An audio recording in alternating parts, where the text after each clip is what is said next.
राम रसोइया बैठी बेटी कवनी दे। सुन भाभी अरज हमार जी। राम रसोइया बैठी बेटी कवनी दे। सुन भाभी अरज हमार जी। अवध नगरिया के दूरी डगरिया भैया पठायो छठ मास जी। भैया पठायो छठ मास जी। इतनी बचन सुनी भाभी कवनी दे। नैना ललित होई जाई जी।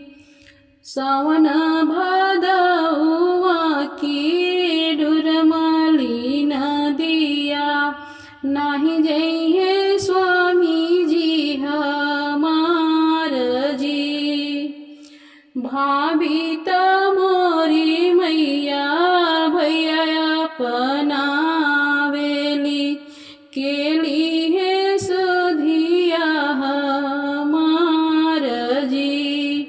भाभी त मोरी मैया भैया अपनावेली।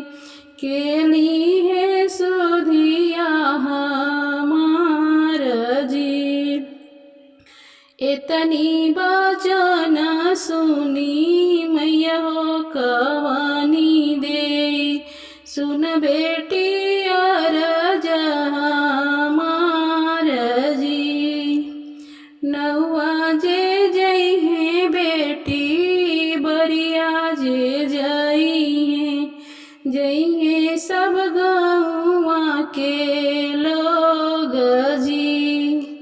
पिता तुहरा बेटी कुल कनायकवा उहली है खबर तुहार जी।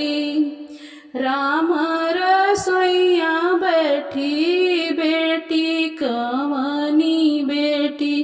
सुन भाभी अरज हमार जी। सुन भाभी